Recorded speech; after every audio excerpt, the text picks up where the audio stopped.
Okay, I just finished up the recording and the uploading for the personal update where I've been video. So if you're just watching this and you're like, oh, just post the new stuff. Well, if you want an actual in-depth update, you can go and watch that video. This is a video about me selling you into the trading group, doing an overview of the indicators. That is a more personal touch update on, hey, where have I been? What's expected in the future. So if you want that video is 10 minutes long.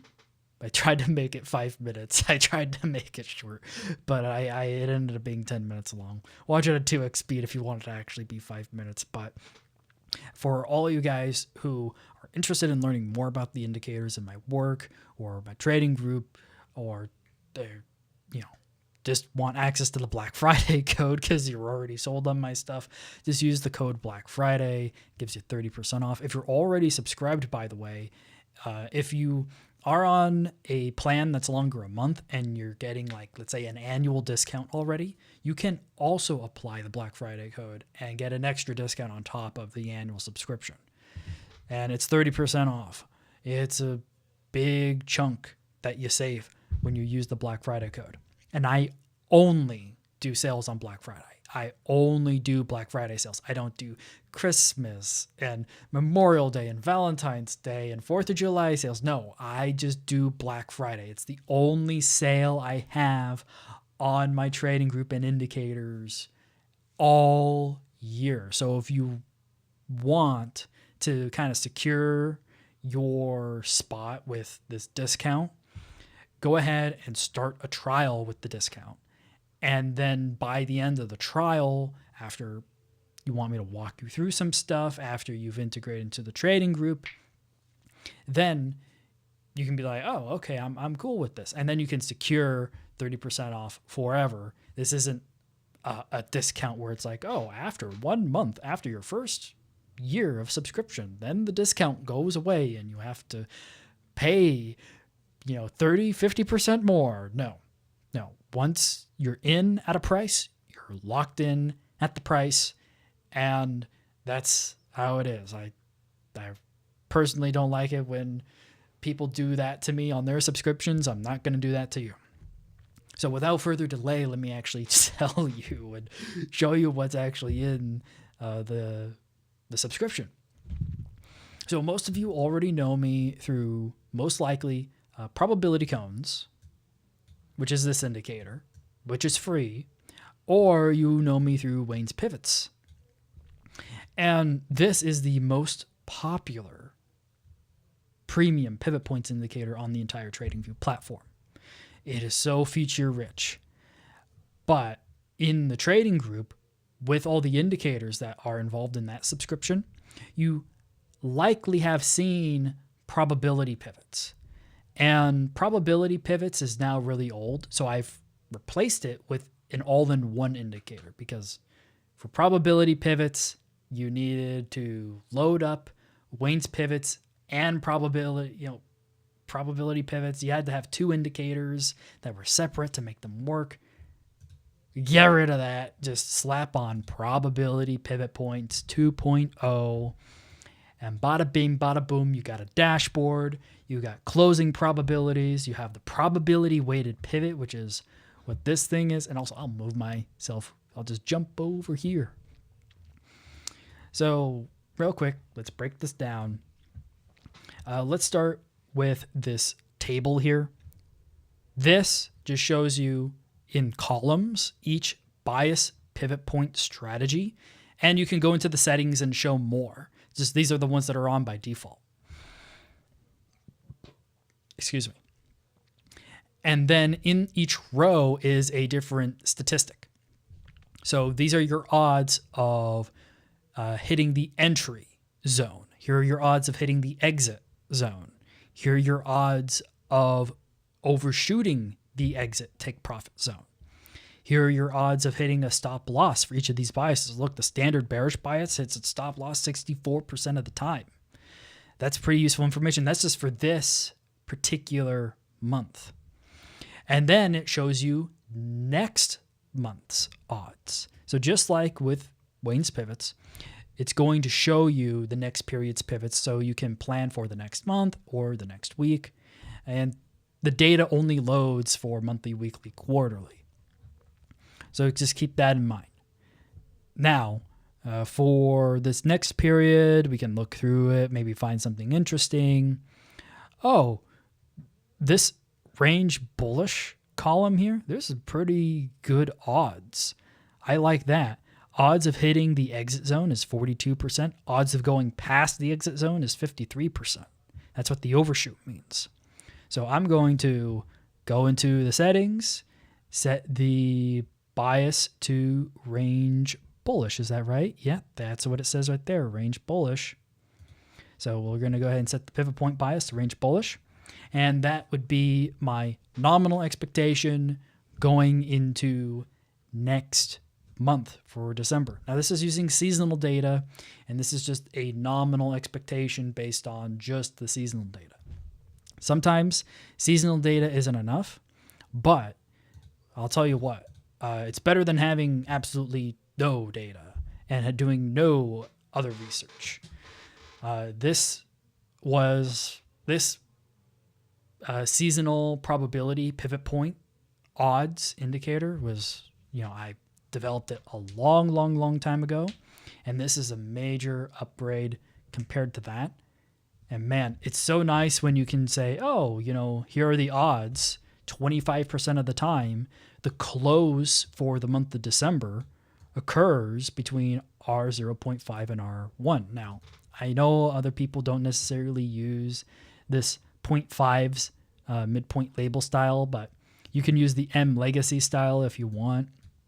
So if you want to use M3 there, instead you can use the M legacy style, but the 0.5 is just a standardization because that's the easiest for new people to learn and memorize. Took me when I first got into pivots, it took me so long to understand the M stuff. And then as soon as I learned the 0.5 stuff, it's just went out my window. It went out my brain.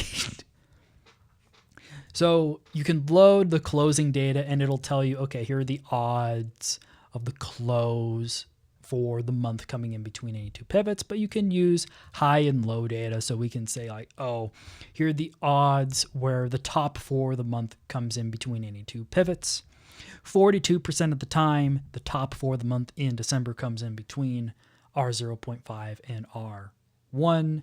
And then like we saw in the dashboard, it said, hey, 53% of the time we overshoot the exit zone for the range bullish bias. So if we change our bias back to range bullish, we should see 50% plus above this R1 level right there. There you go, 53.57% right there. Odds of overshooting, and then right there, 53.57% right there, odds of overshooting. Again, if you are in the trading group, I'll walk through, handhold, show you like all the nooks and crannies of every single little thing. This is just an overview video, so if you're interested, start a trial. With the Black Friday code, save some money. Okay, so the next thing, and that's a public invite-only indicator. So everyone should know, like, okay, I can get access to that indicator. But what you likely don't see is this indicator, range probabilities. Unless you've been following me before from the Plan the Profit YouTube channel, for example, this is the bread and butter of a lot of people. I mean, this does not use any seasonal data. This uses the chart's complete historical data. It doesn't try and seasonalize anything. So when you are expecting seasonal effects to have an impact on an asset, using seasonal data can be quite useful. But for example, when you have COVID, the COVID drop, crash, or you have all the stuff that happened with the US tariffs, it does not work. Seasonal data is not very useful for setting expectations. And frankly, even using this data might not be so helpful, but at least in this scenario, you can create thresholds for like, hey, when we get really far up, this is a tail risk scenario up here. So maybe past this orange line here that says 75. Past here, we need to be really careful about being short because this is really far high up. This is tail risk scenario. And then same thing down here. What's nice about this indicator also is that it's a statistical distribution and a multimodal one at that. So you can identify different regimes through the different peaks. So if you're bear, maybe you're shorting right here. If you're a bull, like in this most latest scenario, you're looking at these peaks here in this profile, this histogram of the indicator. And the peaks directly line up with these different probabilities. So the taller the peak in this profile, the higher the probability of, in this case, the way this is set up is the greens are the lows, the reds are the highs. And this is saying, hey, most of the time the low for a given trading day on the S&P E-mini futures on the 1 hour chart, given a daily range, the low usually for the day comes in around here. And in a more bearish scenario, it'll come in around here. And then when you're dealing in a more tailish scenario, you're dealing with here. And then this is like, do not be very careful with being long. This is very nice that you can delineate between, okay, this is pretty bad, but this might end up with a mean reversion trade. You can probably take a long here if you're feeling really frisky and catch the bottom of a big, long, fat wick. But past here, you're dealing with tail risks and a really fat tail. Because now when people talk about tail risks, this is the actual tail of that distribution that you're looking at. This is the actual tail of that distribution to the upside. So this is nice that you can actually see the distribution of the data. Now this is high and low data. This is the closing data that we're about to load. And generally by default, when you load up this indicator, this is what it'll look like. And this is what a lot of the people in the Baus trading group use when you're doing day trades or even monthly trades. What's really nice about this is that you can really actually use this for any time frame you want. Unlike in a lot of situations with pivots, people have sometimes a hard time with trading pivots, daily pivots on intraday timeframes because they need to bias the pivots correctly every single trading day. This gives you actual probabilities on those trading days. Probability pivots doesn't give you, like if you try and load it here on a 1 hour, it's not going to load. It's actually going to give you an error saying, hey, you need to use a higher time frame because the odds, the probabilities do not have seasonal data for this low a time frame. The chart history on a 1 hour chart doesn't go back far enough to actually load enough seasonal data to do anything significant. But we can with this indicator because it's not seasonal data. It's loading every single historical period. And if you want, you can actually cut the data set in half to kind of skew it to the most recent data if you want.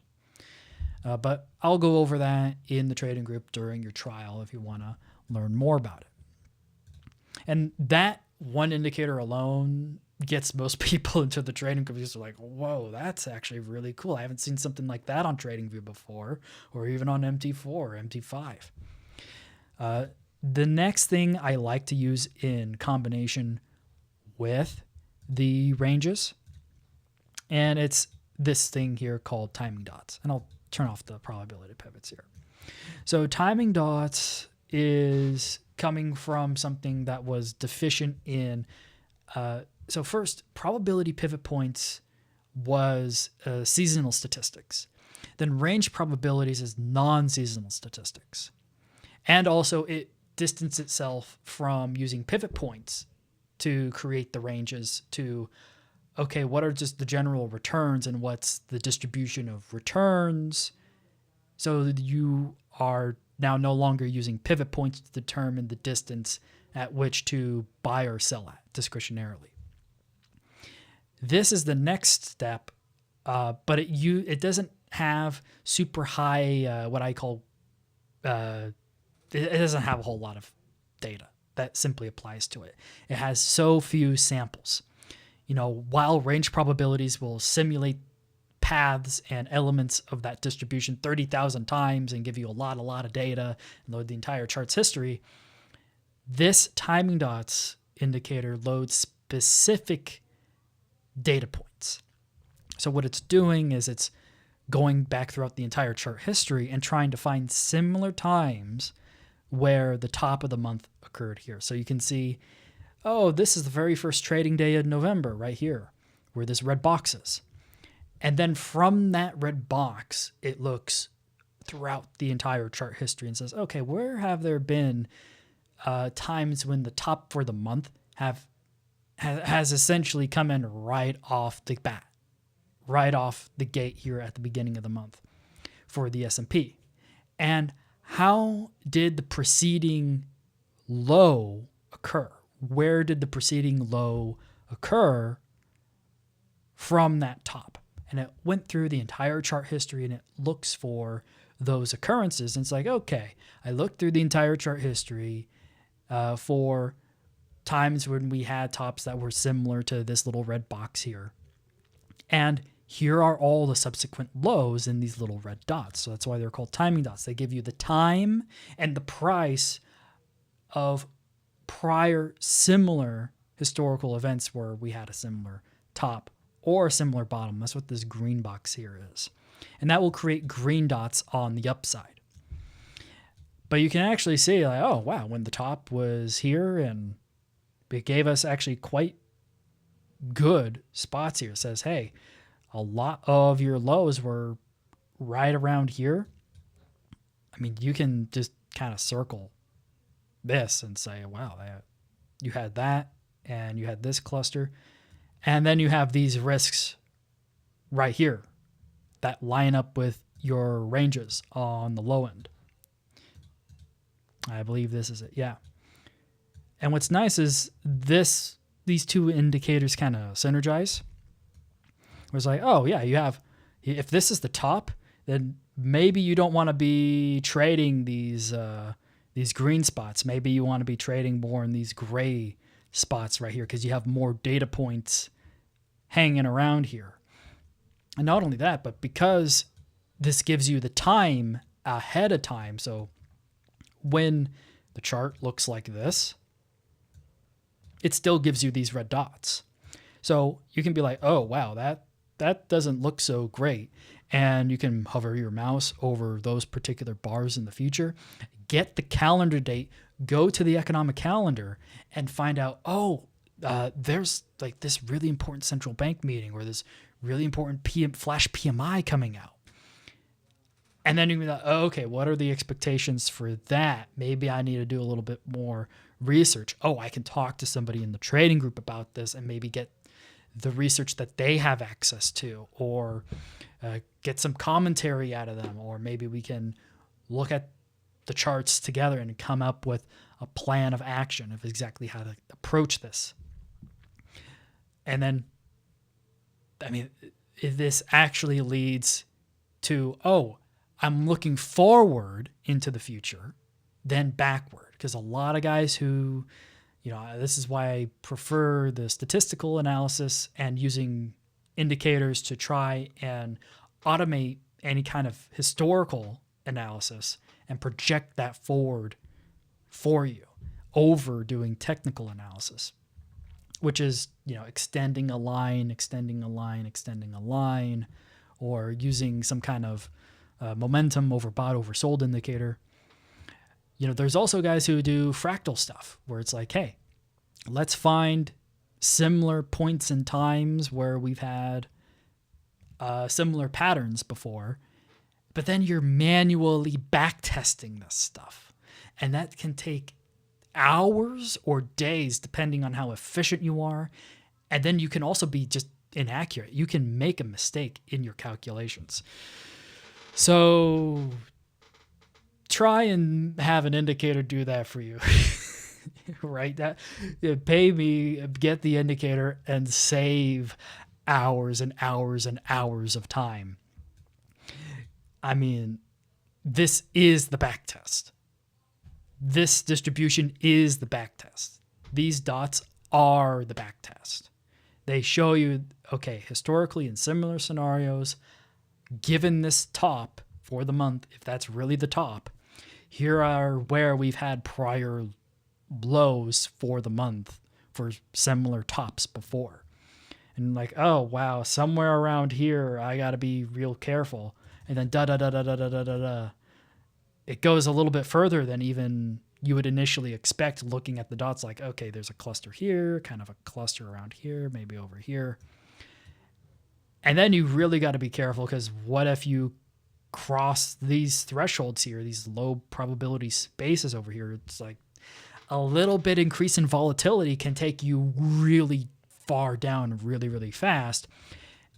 And just being able to actually see the historical data when that has occurred before makes you go, oh, I don't want to be long and not have a stop here. Like, it's very easy to do risk management when you can see, oh, that can happen. I don't want that to happen to me. Yeah. That's why I really like these indicators. And that's why I also, whenever I'm building new indicators, I'm like, okay, what has been the greatest efficiency in the prior indicators that I've built? So then I can create another indicator that actually provides additional information, instead of just trying to make, oh, here's a derivative of indicator 1 to indicator 2. Like, I've done reworks and remakes, with, what is it? Pivot probabilities, and now probability pivot points.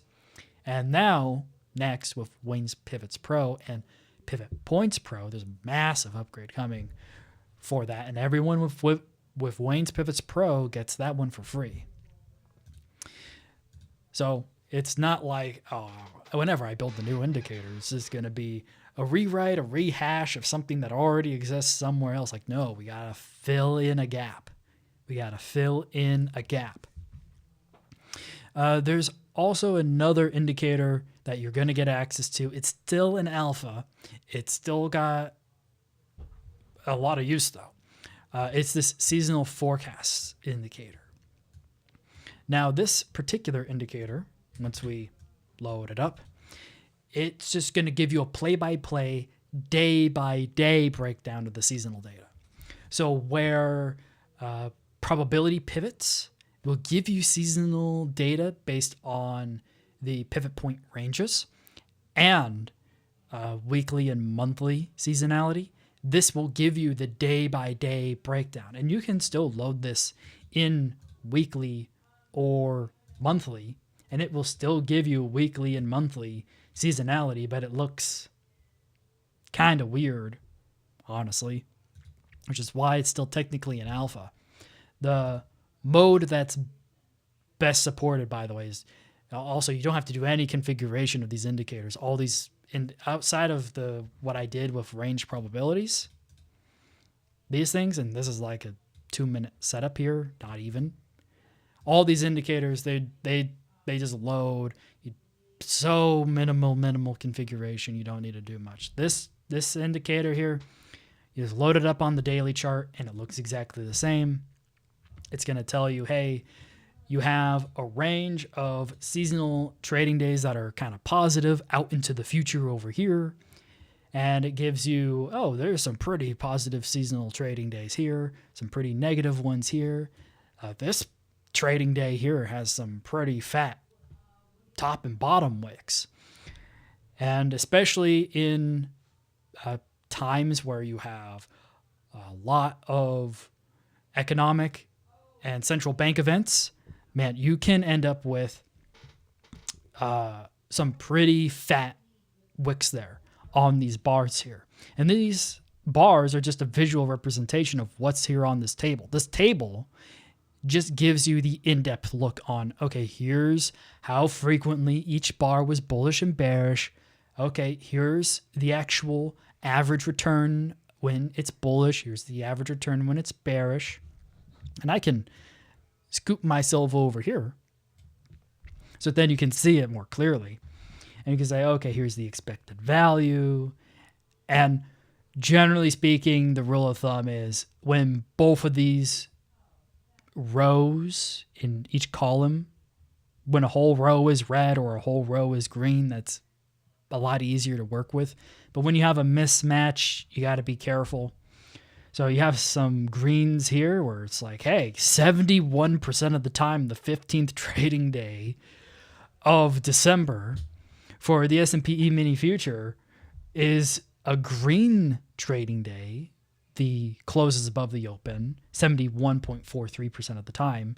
And when it does print green, the median return is 0.45%. And you can see that as this big green bar right here. So yeah, this gives you the precise data because that information is actually important if you want to make the best possible decisions that you can. If you're doing things discretionarily, you should have all the information that the indicator can provide to you.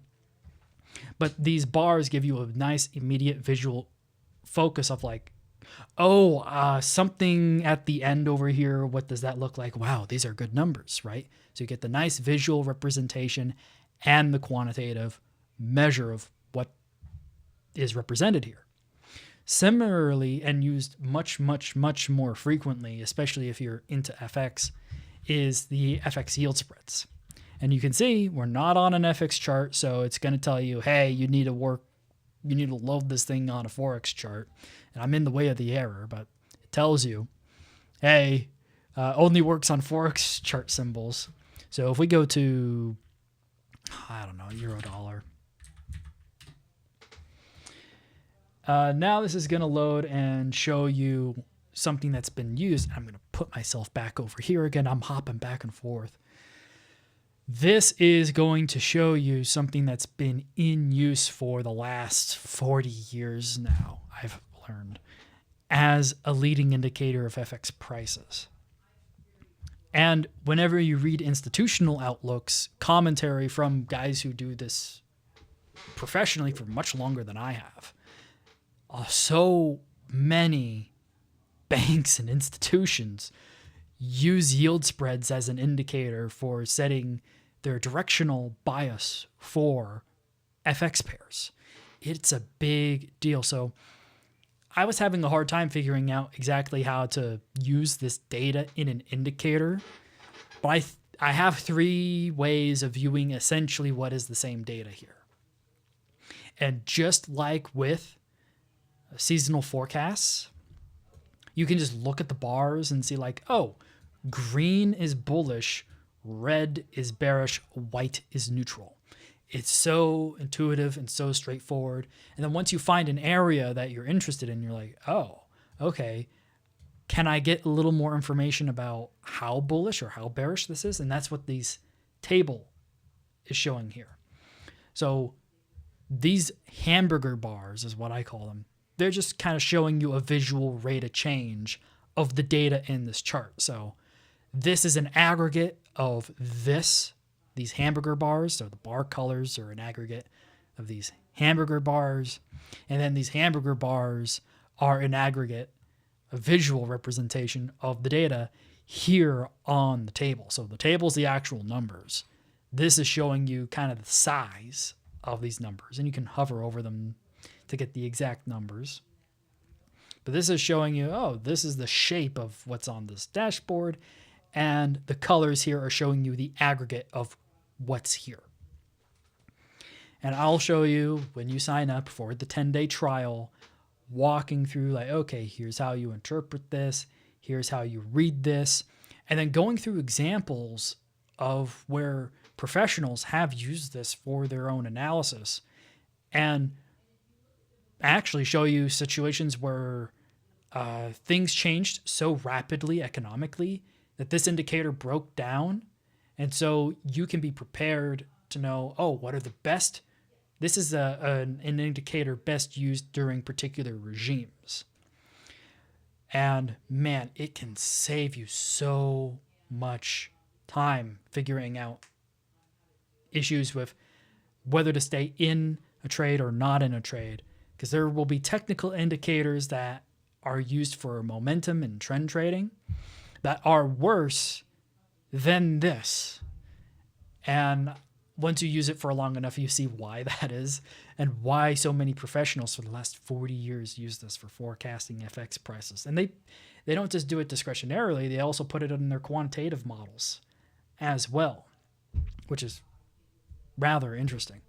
And I have updates that I want to do for this and all these other indicators that I've seen, but I can only do it with your guys' support. So if you're interested in these indicators, do sign up. Use the Black Friday code in the description. Link to all the stuff is in the description.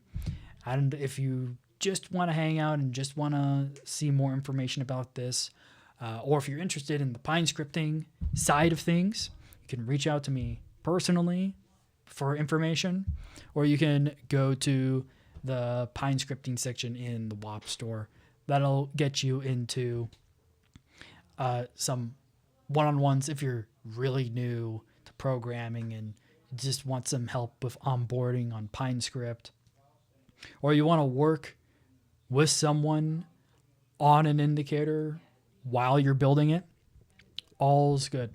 All's good. So I'll see you guys in the Discord. I'll see you guys either in the trading group, but wherever I'll see you, I hope you guys are doing well. And if you're interested in seeing how I've been doing over the last 6-9 months or so, you can go and watch the other video on this channel. And remember to subscribe if you're coming over from the Plan the Profit YouTube channel, because you're probably not subscribed to this one. Anyways, thank you guys for watching. I will see you all in a bit. Happy Thanksgiving. I know Thanksgiving is belated now, but hope you guys had a good Thanksgiving. And I'll see you in the Discord. Looking forward to everything.